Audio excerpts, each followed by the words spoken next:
Welcome back, Shalligators. Oh, we are having the Sabrina Carpenter summer. 2 summers in a row. I feel thankful because the summer before that was Barbie summer. And the summer before that was Top Gun summer. Does life get any better? Does life get any better? And you know what's gonna be next summer? The Legally Blonde prequel. So we're gonna have an Elle Woods summer. We're on a great run. This is an amazing place in the timeline, honestly. There's no Viking invaders, although they would be hot. Let's be honest about that. There's no plagues, except for the ones we're engineering. And no one's getting burned at the stake, far as I'm aware. We are thriving. Anyway, we're going to talk today about Sabrina Carpenter's new song, Manchild. Because, just the title alone. The track could be 4.5 minutes of silence, and I'd still be like, she gets it. She gets all of us. She gets it. Because she does. Sabrina gets it. And by the way, her new album is coming out. She just said she's releasing an album end of August called Man's Best Friend. I love her. I love her so much. She's like on her knees getting her hair pulled. I love her. Yes, our coquette submissive. But she's not. She's an animal and an alpha. We are obsessed with her. Love her. All right, first things first, Sabrina's song, Manchild. Can I say something that's going to be unpopular? I've already been canceled twice. Nothing can hurt me anymore. I feel like this song was originally called Retarded. Hear me out. The first verse, like the words, like as the chorus instead of man-child, retarded, that word would fit given the first verse. And also like, are you a little slow, useless, like that? I'm just saying, I think I wouldn't be surprised if that's what she wrote and the record label's like, that's cute. No. Do you know the Black Eyed Peas song, Let's Get It Started? The song is actually Let's Get Retarded. Do you know that? It's like on the album, Let's Get Retarded. Yeah. Are we saying retarded again? So today we're going to break down man-children, how to spot a man-child. And let me say up front that the tips I'm going to give you, these red flags to look out for, are not only specific to men. You can see these exact same traits in females as well. And you just might see some of them in yourself. But this is a good follow-up to our kind of accidental series we've been doing on dreamers versus doers. And if you just joined the Shallon Lester, we just ended our free trial. There's about 200 or 300 new girls in there. I'm so excited for all of you guys. We've been talking much more about dreamers and doers in there and really keeping that going and how you can turn childhood trauma into kind of rocket fuel. I know because I've done it. How can you turn bitterness into grit, into motivation? I will literally give you a step-by-step way to do it. But today we're going to talk about man-childs. But before we get started, you guys, I am joining last minute to Laura St. John's Mindset Coaching Retreat in Malibu next week, June 17th and 18th. There's 1 spot left. If you have been thinking about this, if you're doing her courses, because this is for people who have like done some of her stuff or familiar with her content, and you want to go deeper, you really want to supercharge the results in your life, this is for you. This is the sign you've been waiting for. I'm going to be there. It's going to be what we need. I come out of these. This will, I think, will be my 3rd. And I noticed that after like something truly amazing happens in my life, like I take these quantum leaps, either in terms of like confidence or like something crazy happens with my career. I sign a deal for a TV show. I decide to write another book. I get the inspiration. But what I notice is what I lose. I lose bitterness, resentment, procrastination, anxiety, overthinking, spiraling, hopelessness, fear. So she gives you the tools. It's really an amazing group. Plus you get like weeks and weeks of like post-retreat Zooms and discussions and lectures and all of that great, amazing content. So join me. Link is right down below. Also, I have 1 spot left for my Montana retreat over 4th of July. Girl, if you need some unplugged reset out in the country, some good old country fun with me, some bonding with amazing ladies, our group chat is already going off. Come. It's going to be slow living. We're going to do like an activity or 2 a day. It's just the reset that you need. Plus, we're going to do some mindset stuff and activation in the evening so that you're going to come out of this transformed, rested, and reborn, ready to greet the rest of your summer. But yes, it is Sabrina's summer. And there are also a few spaces left for my retreat to Italy this fall. We've got Rome, Tuscany, and Florence. If you want some art, deep dives, culture, if you've never been to Italy, but you know you want to go, but like nail it, you're not going to plan it the way I can plan it. Like, I love you, but you can't. That's fine. This is my work. I do this work. All you have to do is show up. Pack your cute outfits, get ready to meet your best friends, and just sail around with me. It's the best. It's the best. You're connected, but yet chilled out in the best way. Okay, let's talk Summer of Sabrina. Let's talk Manchild. It is very important we spot a man-children before he sets up camp in our central nervous system, because that's what happens. That's what happens. Do you know why it happens? Because they're sneaky. No, bitch. It's because you're making excuses for them. Let me also just preface this. Everything I'm going to say to you, if I like rant to you in this video, I am ranting right back to myself. I am ranting right on back to myself as usual. I am learning everything. Like, I'm maybe a few miles down the road, but like, we all need this refresher, because like I said, maybe you're in a relationship with not a man-child. You have a great partner, but do you have friends who keep letting you down and disappointing you? Join the Shallon Entourage. We got you. Do you notice you get involved in like business dealings that don't work out? Your business partners never pull up? Can you not really ever seem to get on good footing with your siblings or a cousin or whatever it is?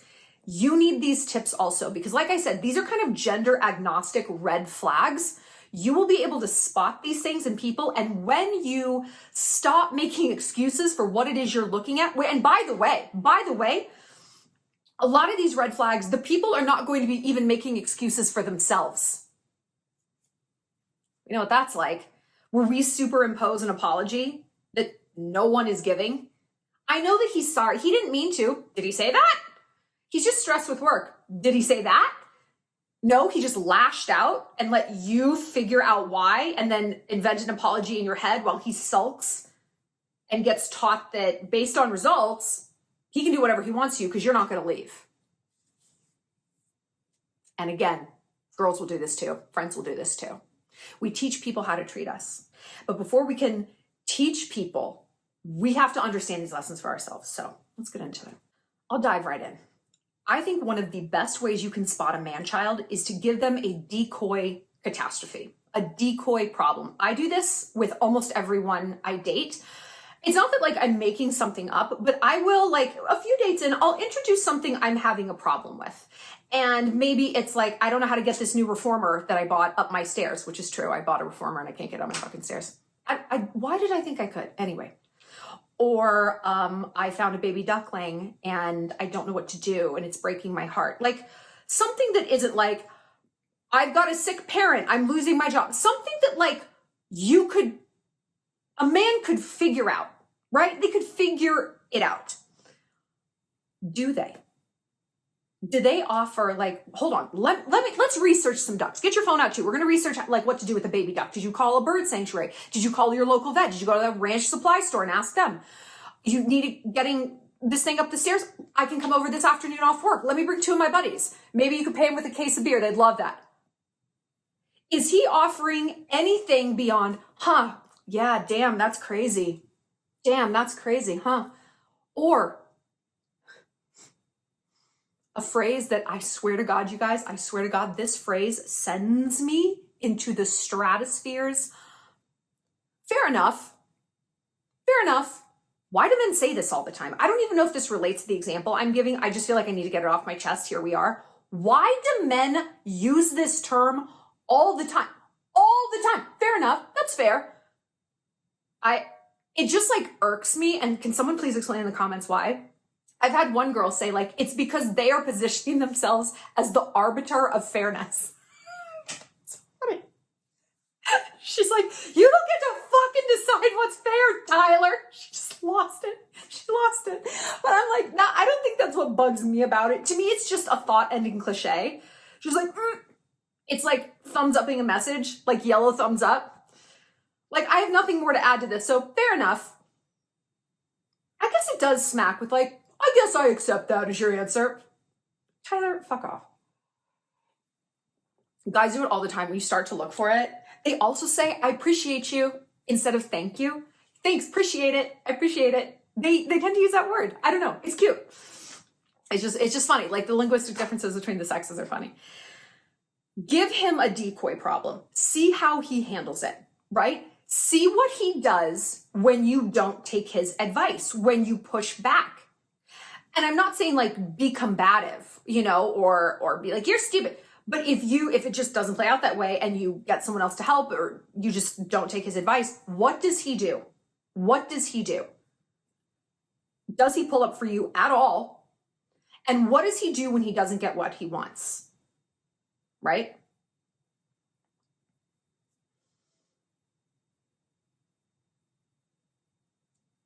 Does he say something like, well, you know what? I don't know, Jess. I tried and clearly you're not going to listen to me. So good luck with your fucking duck. Does he get pissy and power hungry? Does he say, okay, no, I understand. Fair enough why you decided not to do that. Let's think of a third option or something. Does he just shut down? He's like, all right, I guess you know better. So I don't even know why you asked me. You can learn a lot. You can learn a lot. Okay. And again, pick something where like the stakes are maybe kind of low. A duck is never low stakes. If you've been following my Instagram, you know that. It didn't work out. It didn't work out well. I'll cry if I fucking talk about it. I'm sorry. But give him something where it isn't like the biggest thing going on in your world. Also, you want to do this to see how he reacts if, he doesn't get what he wants. If it's a plan you were going to make and the plans had to change. Oh, we can't use my dad's lake house this weekend. We can't have sex for the first time and I'm on my period. Put an obstacle in his way and just see. Oh, the restaurant was booked up. Maybe we could drive around and find some place. If he's like, like if he freaks out, that's going to tell you a lot. And you might have to be a little bit more nuanced when you look into this. I dated a guy, Tom, who was always starting bar fights. And I mean fucking always. I need you to keep in mind where I live. I live in Montana, okay? I don't live in like the suburbs of Newport Beach. I live someplace where everyone's got a gun and a knife and another gun and 3 more knives, okay? And a whole bunch of land where no one is going to miss you. And it's like, who's looking at me? And like, do you know what a fucking man-child you look like? You look like a man-child. And what he was not getting in that moment, what his crisis was, is someone was not giving him respect at the bar. It made me want to fill my vagina with cement. It was so unattractive. Like, how small are you that you cannot roll with some guy brushing up against you at a bar? And he's like, sorry, man. What the fuck you say, fucking pussy? Like, really? Sheesh. There are going to be a lot of instances where he's not going to get what he wants. Not just when you like maybe present him with these tests, but just in life overall, which is why you want to workshop some of these things, right? This is why. I guarantee you, men are giving us tests all the time. They're giving us tests. This is dating. We should be giving people tests. We should see, hey, where's the edge of the box with this friend? Is she really going to be there for me when I'm going through something? No? Great. I'm not going to drive her to the fucking airport then. I'm not going to change plans to go to her birthday dinner. I'm going to understand where this person is in my life, what category they're in. And then I don't need to move forward with this expectation that is going to be constantly unmet. You don't want that. Number 2. This person, man or friend, they're seeking validation, not growth. In friends, this looks like the girl who wants you to yay say that absolutely demented text message to a guy, probably the 4th in a row. Because if you're like, Anna, I wouldn't say that. Don't say that. I shouldn't have used the name Anna because she's literally my wisest friend. But if you push back, are they like, well, fuck you, and you don't get it. I am expressing myself.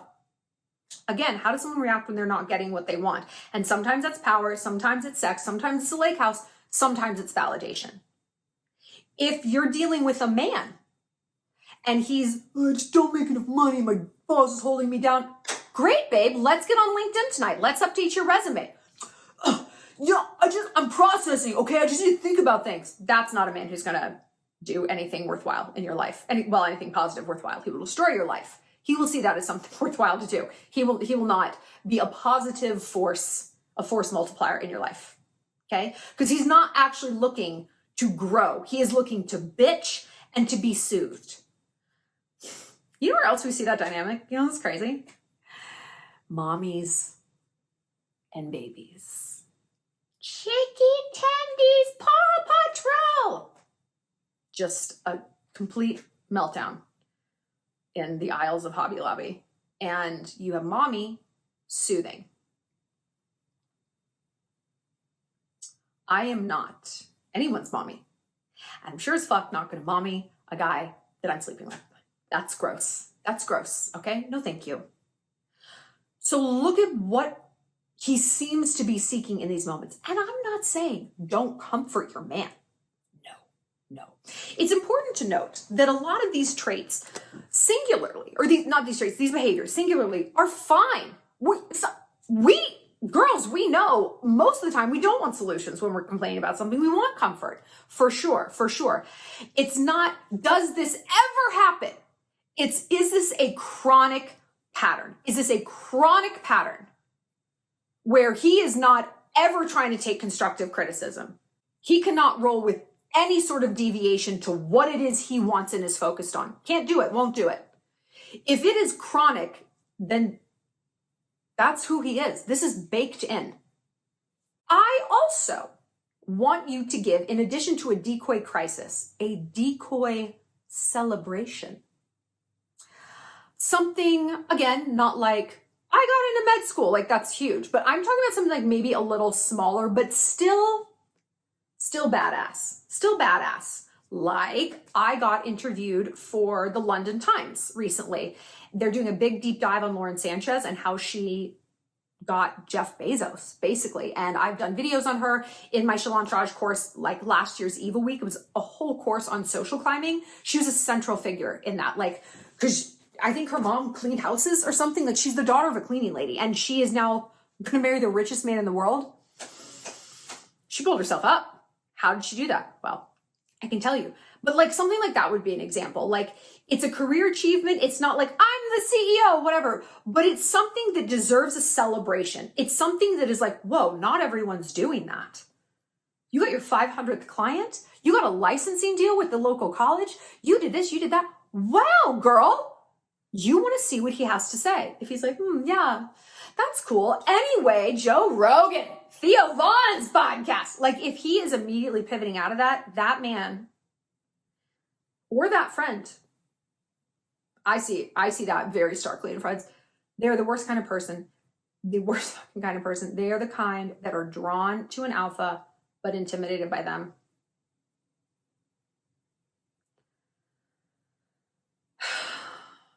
Just stay intimidated. If that's where this train is going to end up, let's just start it there. Just stay out of my way. That's all I ask, okay? Stay out of my way. Don't come to me like a moth to a flame. Act like you want to be in my orbit. Act like you love my intellect, my ambition, my success, when in reality, you're just like grinding your teeth and scheming behind my back. Because those are the people who betray you. They turn on you in a heartbeat, and I have experienced this over and over and over again. If you're in the Shallon, you've heard about it. It is brutal when friends do this. Brutal. And it's not better when a man does it, but you need to be able to see who it is you're dealing with. And again, this works great on friends. You guys, I'm down 22 pounds. Look around that table at the person's like, yeah. Or they're like, yeah, but was it Manjaro? Yeah, but guys, like a little meat on your bones. It's going to be, meh. Dr. Phil has a phrase. The word but, you know what it means? Forget everything I just said. Now let me tell you how I really feel. I think you're a great guy, but yeah. And in men, this intimidation will manifest as dismissiveness. No, that's cool. Anyway. Oh, wow. Yeah. It will just, nope. They're going to miss you like a broadside of a bus. So introduce a decoy celebration. If you have someone who can't pull up for you when something is hard and someone who can't pull up when you're happy, how is this better than being single or by your damn self? It is, I can tell you firsthand, it's not. The loneliest I've ever felt is at that table when I'm sharing something that I'm vulnerable about, which is not actually a bad thing. I'm vulnerable about the things that are good because I have experienced so many times that, yeah, but so many times. And it is like, it knocks the wind out of you. It does. And I would rather just be in my home. Rather be in my home. Thank you. Next, his life is run by escapism. Again, escaping is great. Sometimes you just gotta escape. You gotta bury yourself in Mormon wives. You gotta just eat the ice cream, sit in a parking lot and cry to Taylor Swift. Not that I've done, it doesn't matter. Sometimes escaping is good. But again, if this is the chronic condition, if when he has a bad day, he retreats into video games, fantasy football, porn, right? This is a man who is not fit for this world. Again, same with chicks. Same with chicks. If there's a chronic where they cannot deal with something, it's not a grieving period. It's a grieving. It's a victim narrative. It's not that, hey, they've been victimized by something. They're in a victim narrative. It is a central point. It's not that play is the problem. You want people to blow off some steam, listen to their favorite podcast for a long time. It's avoidance. They're avoiding taking any real steps to the thing that's making them upset. Again, can this man self-regulate? Can he self-soothe? And a little of that self-soothing goes a very long way, but at some point you have to stop soothing. You have to start doing. If you're coming home every day just miserable about your boss, okay, I mean, sucking your thumb in your nap room, that's avoidance. That's not something that's actually going to move the needle and change the impetus force that's hurting you. And yeah, I don't want this in friends. This is actually the number one factor that keeps people in or out of my life. Are they willing to grow and change? Because all I fucking do is grow. I'm sorry, but I don't like watch TV. I don't listen to music. I listen to podcasts. I watch documentaries. I do my positive intelligence homework. I'm doing Laura's lessons. It's like growth. I keep people in my life who are also already growing and continue to grow. And I run these tests on new people. I'm like, no, you're just sort of dream building. We talked about this in the previous videos, Pinterest friends. And yeah, again, in the Shallon Entourage, we're continuing to talk about this. So if you got a lot to say, come on in, girl. Number 4, his mom is still the other woman in his life. Same with the girl and her daddy. If it's my mom this, she gets a huge, ownership stake in everything he does. That's bad. I'm going to add on to this financial independence. I probably should have led with that. If a man is not financially independent, I'm not saying he's got to be rich. But if he is over 30, over 35 and has no real plan, can't support himself, isn't saving towards anything, again, that's a child. That's a child.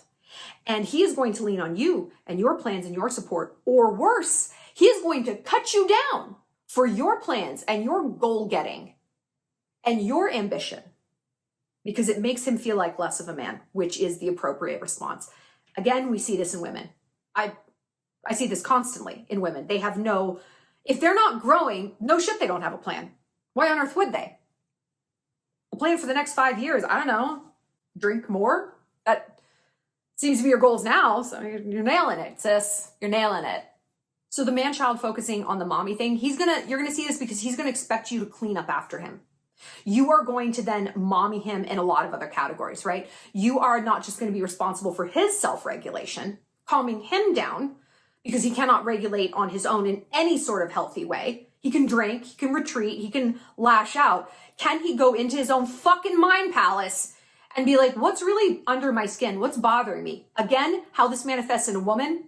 She's calling you on your lunch break, talking for 40 solid minutes about a fuckboy that she's already talked for, 96 hours about aggregate.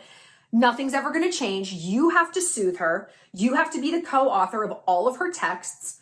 She cannot make a move without you signing off on it. Do you think I should ask for a bonus? Well, I don't know if I should go to Mexico. This is we got to really be on the lookout for people like this, because what do these people do? They appeal to our ego.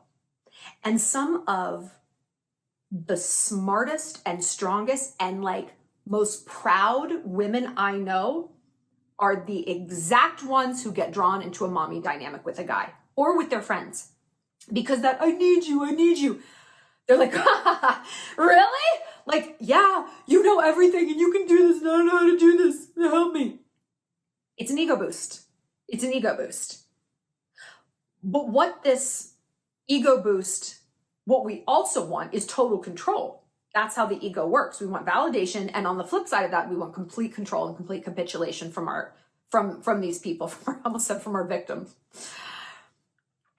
And when they don't do that, when they don't ask for the bonus, when they don't send a more regulated text, we lose our minds. We fucking lose it. I do. I lose it.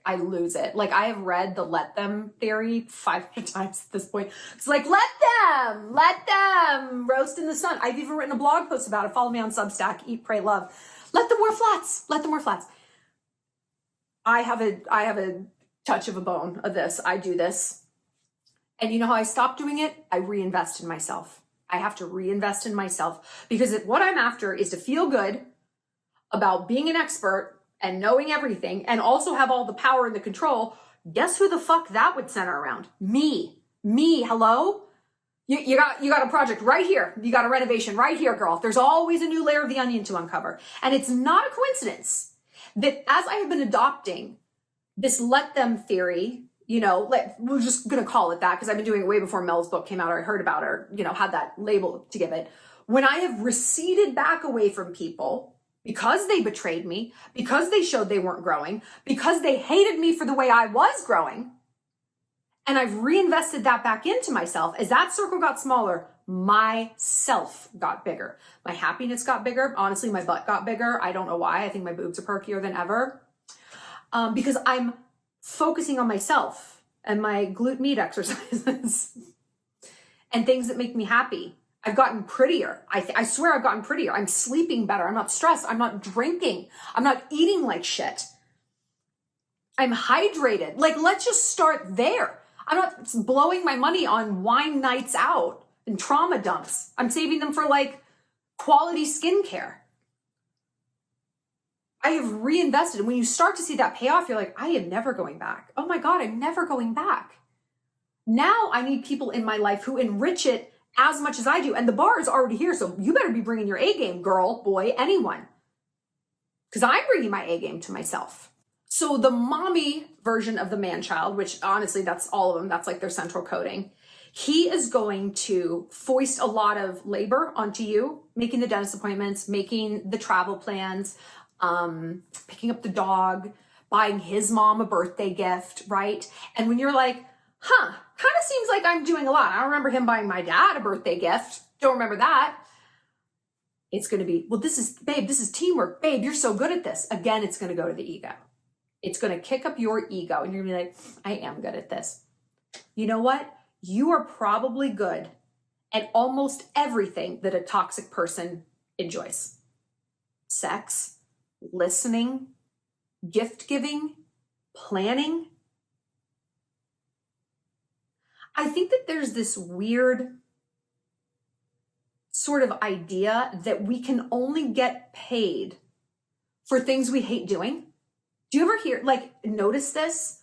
Oh, but I like doing it. Oh no, they don't need to pay me to set up the conference or plan things. I like doing, I don't need overtime. Do you hear that? I hear it all the time. And I always try to tell people, you should get paid no matter what, whether you love it or hate it. I actually think you should get paid more for the things you love to do because the spirit you're infusing into it is invaluable.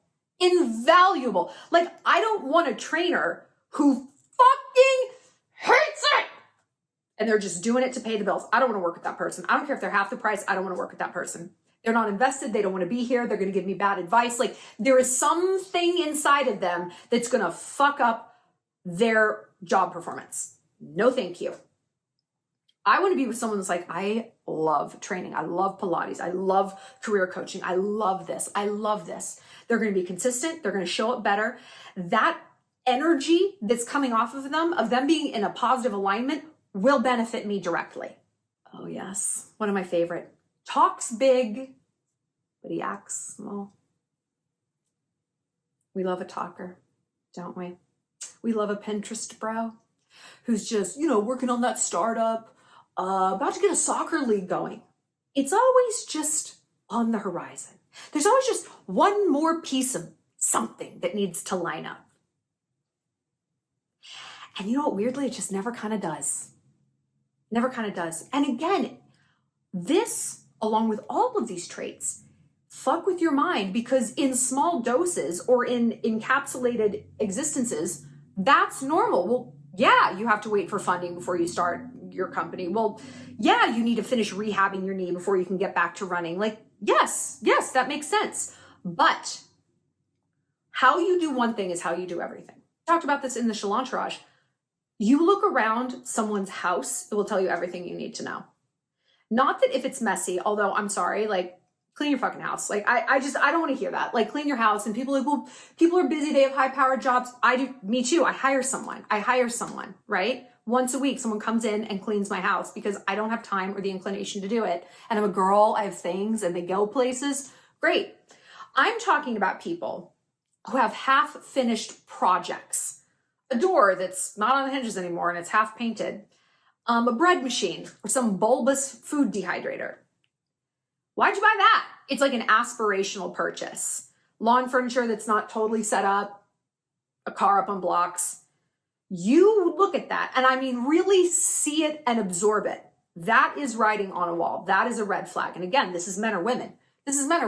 We see people who it's like, this week I want to do that. Next month I'm going to do that. Maybe I'll start a spray tan business. Like they're just leapfrogging from one thing to the next because they can't stick it out when the going gets tough.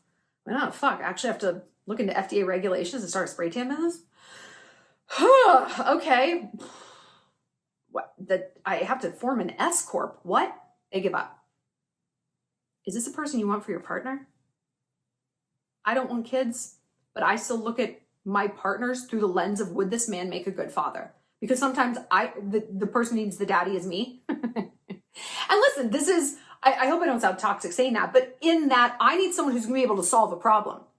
We talk about all the time, the airport test. Imagine it's 11 p.m., you're exhausted, the kid is screaming, or maybe you're just screaming because you're exhausted, the flight's canceled. Are you gonna look at this man and say, fix it? And know that he will? Or maybe you don't even have to say it. He's gonna say, I am going to fix this. You sit down, have a snack, take your shoes off, play on your phone. I will be back when this is fixed. We will have a plan. That's the man I want to be with. That's what you're looking for.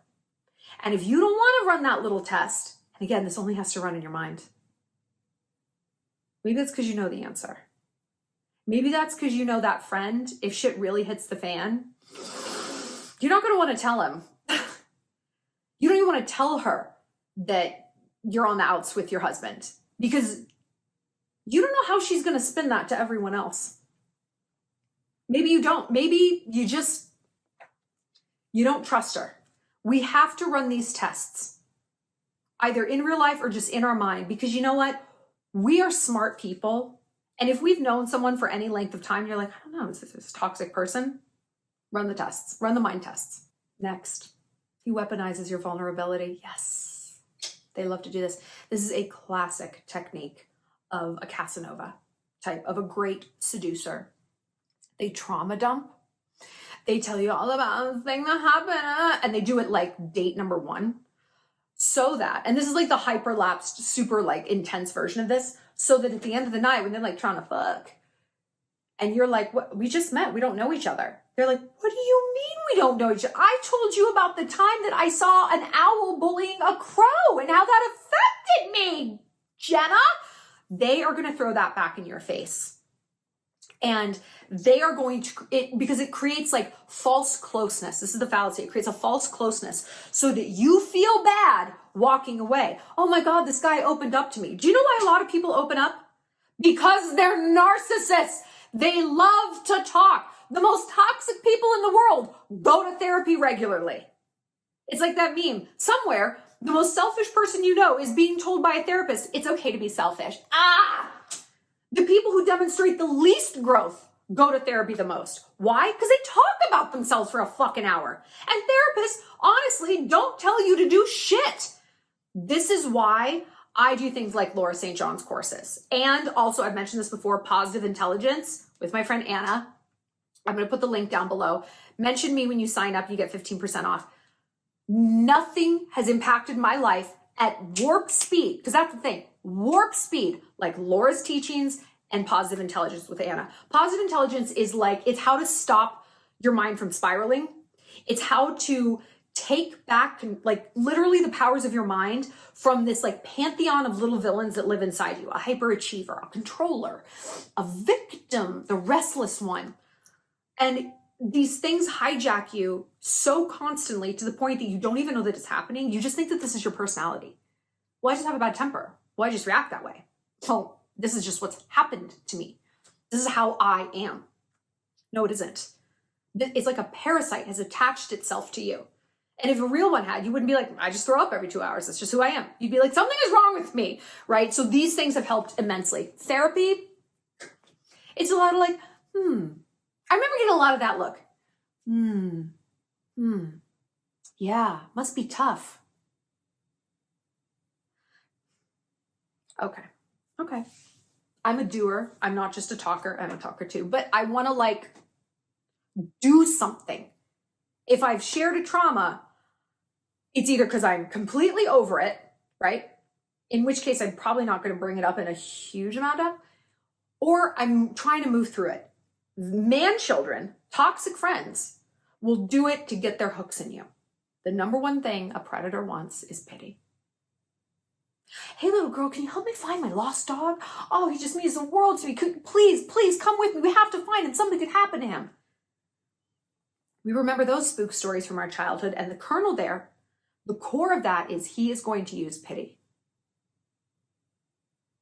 And if we attune our vision to that, we will see it all over the place, all over the place. That game doesn't work very well on me. I pity very few people. I pity every animal, for sure, obviously. Very few people. Because I can look at the totality of the situation and be like, I have a feeling I know how you got yourself into this mess, okay? And I also have a feeling you're trying to make me responsible for this, or I'm somehow on cleanup duty, or there's something you feel entitled to from me because of your chronic, toxic decisions.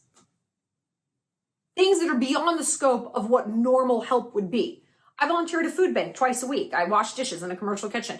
I love it. That is help that is appropriate to give. Moving someone into your house, maybe not. We understand this in those big examples. Do we understand this in our interpersonal relationships? They become much more hazy. But again, if you can go back through this list and be like, okay, these are the things I need to look for. And then not just look, but pull out and be like, was this a one-off? Does this happen every once in a while? As it does to everyone. We all need to be a little bit parented sometimes. That's okay. We need to be coddled and loved and not like solved and fixed. Great. We need to escape. Great. We need to trauma dump and share, okay? And know that someone isn't going to leave us. Okay. But is this their modus operandi? Is this the chronic way they move through the world? And are they demonstrating more than one of these things chronically? I'm going to guess that they are. Because why not? Why not? If you found a great victim and you could run one scam on them, what a golden goose. I'm going to run them all. This is great. This feels amazing. And this is the thing I want us all to know about people like this, the chronically immature. Girl, they don't want to change. For women like us, gays like us, it is so hard to get our head around this. It is a concept I've spent the last 5 years in Bozeman trying to wrap my head around, truly, because what? What do you mean you don't want to be healthy? What do you mean you don't want to not be an alcoholic and have a normal relationship with alcohol? What do you mean you want to be stupid and uninformed when you go vote? What do you mean you don't want to know what your husband's up to? What do you mean you don't want to understand why you do something that makes you unhappy? What do you mean you want to wear that? Why do you want to wear that on a first date? Those mismatching Crocs? Can I see your underwear line through your sweatpants? Okay. What do you mean? They don't. They don't. And if we can learn one lesson on this planet, it is everyone is exactly where they want to be. Everyone is trending in the entirely appropriate direction. I'm trending up. I'm trending hotter, smarter, more awake, more in touch with myself, more soft, more feminine, more elastic, more self-regulated. Did I mention hot? Yeah. Just want to make sure you heard it. More humble. Forever trending down, forever just falling off a cliff. Whatever, fucking I can't. Nobody's perfect. Except for me. Anyway, people are going in the direction they're going in because they want to, girl. And I know it's going to drive you off a cliff to try to understand why.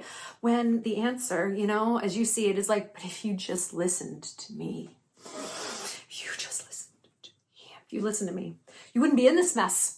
You wouldn't be in this relationship, in this body, in this fucking outfit, in mismatched Crocs. Just listen to me. They don't want to because you know how they feel? Infantilized. They feel parented. I know. We just finished talking about how I thought they wanted that. This is kids though. I can do it. No, I can do it. Jackson Lee, we don't have time for you to try to tie up your own shoes. You need to get in the fucking Suburban. They think they can do it, but they can't. They want mommy's constant support and like scaffolding, right? To make their life run, to keep them alive. But no, I'm a big kid. No, you're not. Stop it. You're not going to be a fire truck when you grow up. What does that even mean? You're not going to be a velociraptor either. Isn't it funny how kids have like the same obsessions? There's like the dinosaur phase. There's the horses phase if you're a girl. It's like you can like time it. It's so funny. Please tell me. I would love to know this in the comments. Did you have like a weird hyperfixation when you were a kid, or do you know a kid that does? One of my best friends, Pandora. Hi, Pandy, if you're watching. Her nephew is the coolest. He's literally the coolest. He was obsessed with vacuum cleaners.